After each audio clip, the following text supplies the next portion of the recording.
Hello, good morning, Radhe Radhe दोस्तों। स्वागत है आपका मेरे एक नए स्टडी ब्लॉग में। दोस्तों, ये कहानी तो आपने ज़रूर सुनी होगी कि एक जंगल में एक कुआं था। कुएं में बहुत सारे मेंढक रहते थे। उस कुएं में एक लंबा सा खंबा था और उस जंगल के राजा ने एक प्रतियोगिता रखी थी कि इस कुएं के मेंढक जो भी इस खंबे पे चढ़ पाएगा वो इस प्रतियोगिता को जीतेगा। उस कुएं में काफ़ी सारे मेंढक थे, मोटे बड़े हर तरह के मेंढक थे। सारे मेंढकों ने कोशिश की, लेकिन खंबा सीधा होने की वजह से कोई उस खंबे पे चढ़ नहीं पा रहा था। तालाब के अंदर मेंढक खंबा था तो वो चिकना भी था और काई की वजह से उस पर कोई मेंढक फिसल कर नीचे गिर जाता। कोई भी कोशिश सबने की लेकिन चढ़ नहीं पा रहा था। सबने कोशिश की और सब हार गए और हार मानकर एक एक कर खड़े हो गए। जब भी कोई मेंढक कोशिश करने जाता तो पीछे वाले चिल्लाते कि हमसे तो हुआ नहीं, तुझसे होगा। फिर एक छोटा सा मेंढक था, वो बार बार कोशिश कर रहा था, तो उसे भी सारे मेंढक उसी तरह से चिल्लाते और मना करते कि तुझसे नहीं होगा, जब हमसे नहीं हुआ तो तुझसे होगा, तू कोशिश क्यों कर रहा है, गिर जाएगा, तेरी हड्डी टूट जाएगी, ये होगा वो होगा। लेकिन वो लगातार कोशिश करता रहा। पता है दोस्तों क्यों वो लगातार कोशिश करता रहा? क्योंकि वो बहरा था, उसने सुना ही नहीं था।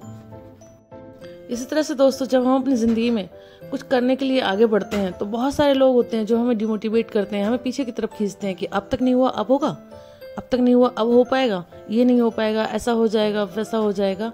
तो हमें भी अपनी तरक्की के लिए हमें बहरा बन जाना पड़ेगा।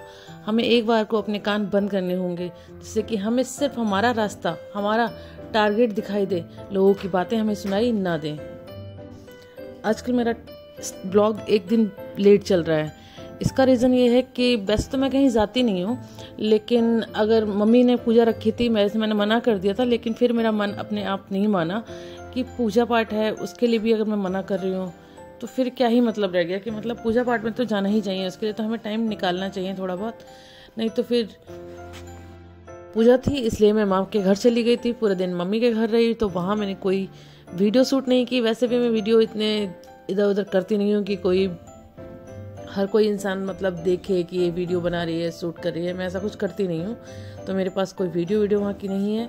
वहाँ पूजा थी, मैं पूरे दिन वहीं बिजी रही थी, इसलिए मेरी कोई स्टडी ब्लॉग उस दिन का नहीं है। मेरी बस मॉर्निंग की स्टडी थी, जो मॉर्निंग में उठ के मैं स्टडी करती हूँ, इसलिए मैं ज़्यादातर अपनी स्टडी को मॉर्निंग में ही कंटिन्यू करती हूँ, जिससे कि दिन में कोई काम आ जाए, कहीं जाना हो या कुछ भी हो, तो कम से कम हमने सुबह जो स्टडी की है वो तो हो, हमारा दिन किसी भी तरह से जीरो डे तो ना जाए कि हमने आज बिल्कुल भी स्टडी नहीं की है। बस ये हो जाता है कि दिन में हमें जो रिवीजन करना होता है वो पेंडिंग हो जाता है। फिर उसके लिए हमें क्या है कि नेक्स्ट डे हमें थोड़ा जल्दी उठ कर पहले अपना रिवीजन करना होता है, फिर अपनी स्टडी को कंटिन्यू करना होता है। तो बस वही था कि पूरे दिन के लिए मैं वहाँ चली गई थी, तो उस दिन का रिवीजन छूटा था। बाकी स्टडी तो जो करती हूँ मैं सुबह